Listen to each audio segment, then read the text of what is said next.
The words "know thyself" are inscribed at the forecourt to the temple of Apollo at Delphi. Present-day Western interpretations are unlikely to bear any resemblance to the original intended meaning. A quick Google search reveals associated quotes. "Know thyself, man's ancient quest for self-knowledge," and "know thyself and live the full and happy life that you deserve." In ancient Greece, know thyself was more likely to have been understood as an acknowledgement of your place in the world, within your limitations, as a mortal and not as a god. The word self did not appear in the English language, or wasn't recorded in the English language until about the 1300s, with negative connotations derived from a long history of seeing the self as an incarnation of wickedness, something to be suppressed. However, changes in social and economic systems in the West are said to have brought about a movement towards individualism between the 1500s and 1800s. For instance, the feudal system broke down and had mainly disappeared by the end of the modern era. People could choose their own occupations, their own spouses, where they wanted to live. At the same time, there were changes in moral values, a separation of the church and the state, a reluctance to impose one set of values on everyone. People started to look within for moral guidance. There were changes in relationships. Whereas a reputation for trustworthiness and honesty relied on long-term bonds, because if you behaved immorally, you'd have to continue to live amongst those who knew of your misdeeds. From the 20th century, you could start over. Traits like attractiveness, charm, likability took precedent.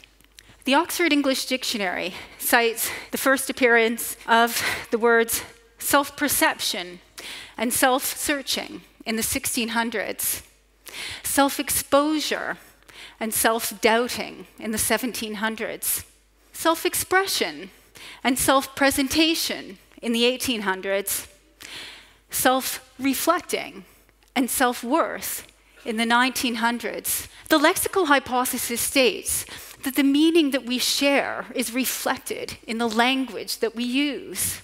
To date, there are no fewer than 713 words in the English language using self as a prefix. In the second millennium, a new lexicon emerged, reflecting further changes in Western society. In 2001, the Oxford English Dictionary saw the addition of the internet, the webcam, mobile phone. In 2004, social media was ascribed new meaning with reference to the internet. In 2006, troll was added as a verb. In 2011, the Oxford English Dictionary saw the addition of LOL, OMG, and sexting. 2012 saw the addition of tweet, bypassing the Oxford English Dictionary's requirement that new words and meanings be used for a minimum of 10 years before they're added to the dictionary. 2014 saw the addition of the selfie. The top 3 social networking sites across the world, Facebook, Twitter, and LinkedIn, by number of users, would rank 3rd, 4th, and 5th as countries in world population. The evolution of the self-concept must now be conceptualized in the context of social networking, with 4 problems of the self to be identified. The first problem of the self is that of self-articulation. Let me start with the story of a 28-year-old woman named Sophie. She wakes up in the morning, she prepares herself a breakfast of fresh fruit and organic cereal. She takes a photo of it and posts it on Instagram, #foodporn, a healthy way to start the day. She's recently started a new diet. She's determined to stick with this one and tweets, "Day 2 of my diet, feeling great," before going back on Instagram to see if she has any likes yet. None yet.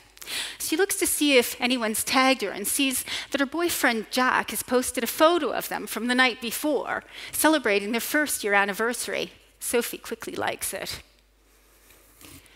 Later at work, she's bored, so she goes onto Facebook and posts the photo of her and Jack onto the relationship timeline before going on to LinkedIn to see if anyone's looked at her profile, updating her summary, adding a few skills. At lunch, she gets her nails done, and then she posts the nail polish color on Pinterest. Back to work. Before leaving, she posts an inspirational quote on Tumblr on staying motivated.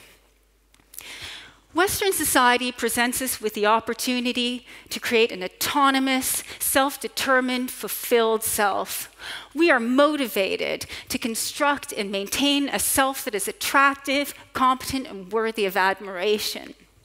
We are determined to self-articulate, to construct a personal narrative that integrates our past with our future, with a distinction between the self as knower and the self as known.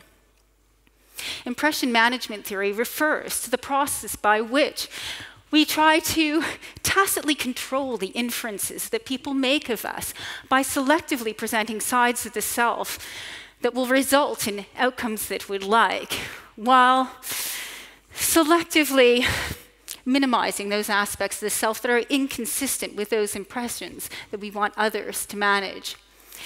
Social networking provides us with the platforms to manage these impressions that others form of us, to articulate the self, to construct these personal narratives. So technologies of the self that has been added to the Oxford English Dictionary include profile, wall, like, status.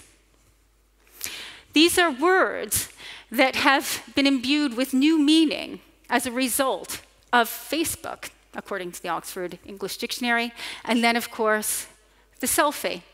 The 2013 word of the year, due to a 17,000% increase in use in 2012 and officially added to the Oxford English Dictionary in 2014. Perhaps to fulfill this desire to self-present while managing impropriety of self-promotion, we've seen the emergence of one of the newer additions to the Oxford English Dictionary, the Humblebrag, an ostensibly self-deprecating statement designed to draw attention to something of which one is proud. Which brings us back to the story of Sophie.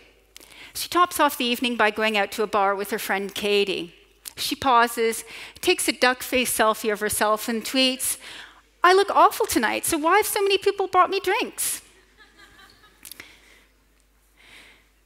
The second problem of the self that I'd like to highlight is that of social comparisons. In the process of articulating how attractive, successful, and how much fun we're having, we risk creating anxiety in others. The Oxford English Dictionary saw the addition of FOMO, the fear of missing out. Because social networking platforms for this social comparison make salient all the things that we fear that we aren't doing, having, being, or achieving. And to make salient all the things we fear on missing out, the Oxford English Dictionary has seen the addition of "in case you missed it" and YOLO, you only live once, underlying a pervasive sense of scarcity that underpins most of social networking. The third problem of the self and social networking that I would like to highlight is that of the diminishment of the self. Our inclusionary status has never been so salient as with social networking. With the facility to like, unlike, and comment, every post invokes the potential of being celebrated, neglected, or diminished. The Oxford English Dictionary has seen the addition of unfriend in 2009, defriend in 2013, and unlike in 2014.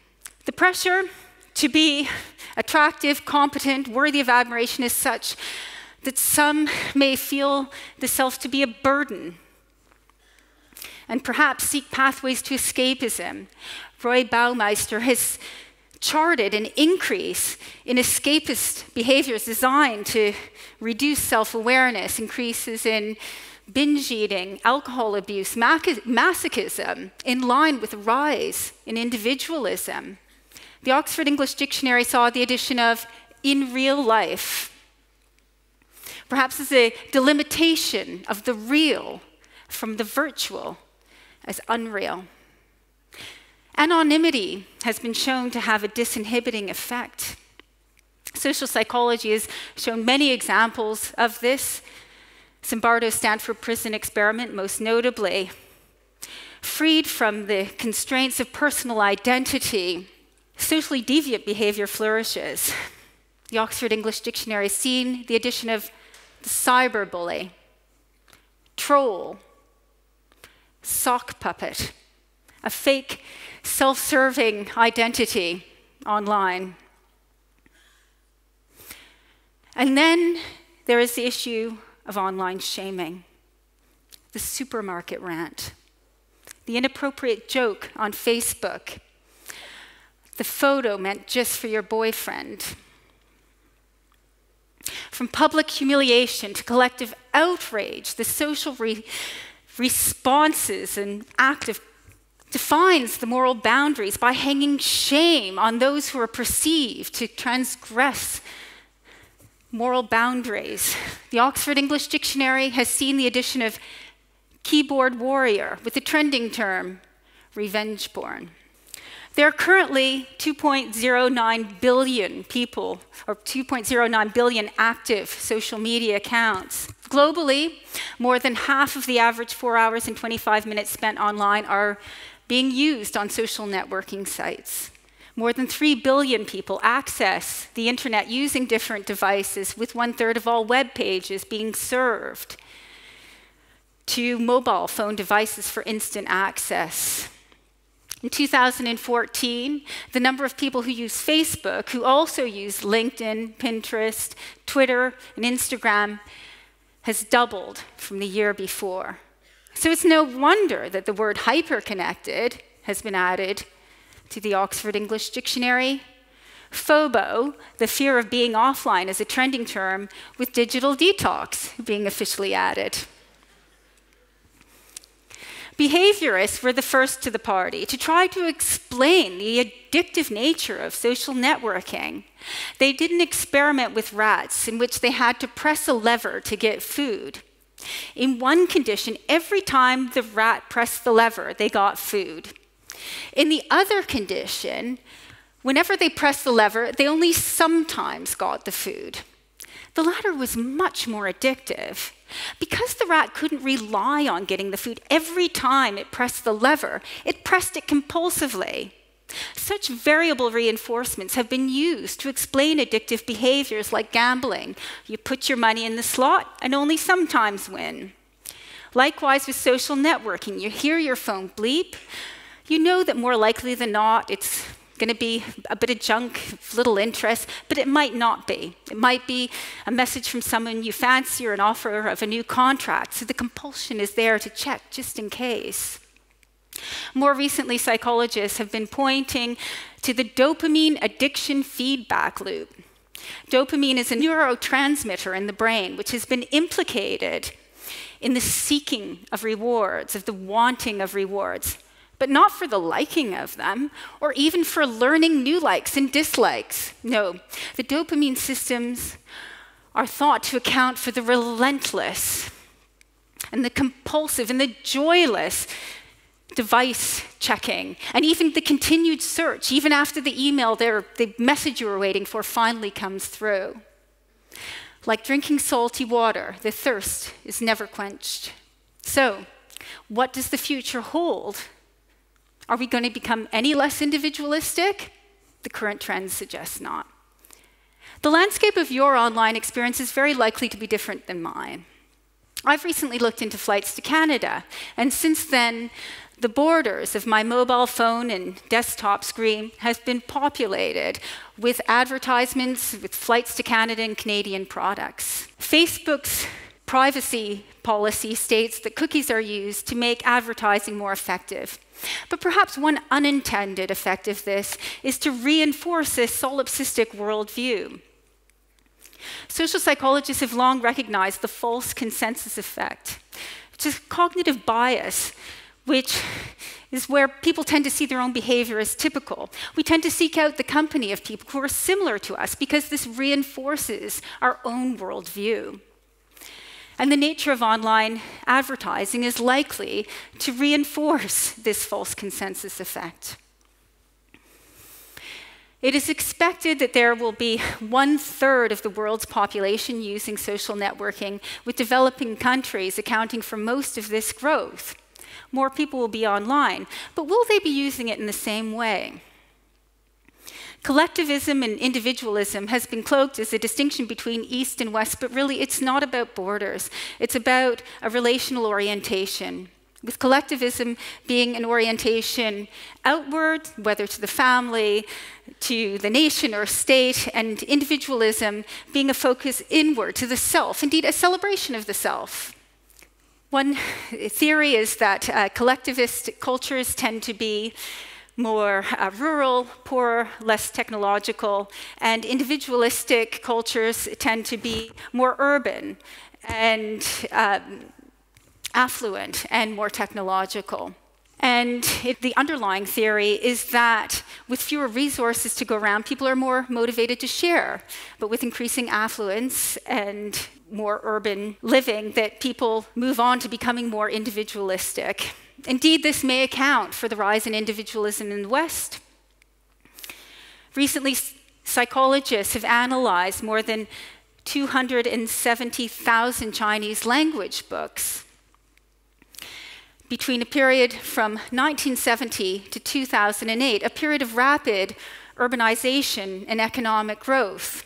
And what they found in this period of time is a decrease in words, suggesting collectivism or indexing collectivism, effort, help, communal, sacrifice, obedience, and an increase in the frequency in words indicating individualism, innovation, talent, get, compete, choose, fair, private. You may be familiar with Maslow's hierarchy of needs, which states that when lower order needs, food, water, shelter, are fulfilled, that individuals progress to higher order needs from love and belonging, self-esteem, and at the very top, self-actualization. And unsurprisingly, this theory has been criticized for being overly individualistic. Can individualism be taken too far? Well, at its extreme, we see anomie, alienation, the agon, the disconnection and disaffection of individuals. At the same time, social media has been used for good. You can see how charitable organizations are benefiting from it, how innovators collaborate, crowdsourcing, the celebration of art and culture. So perhaps if we orientate ourselves more to the greater good, to education, to equality, to global fraternity, we will be kinder to ourselves and to others. Thank you.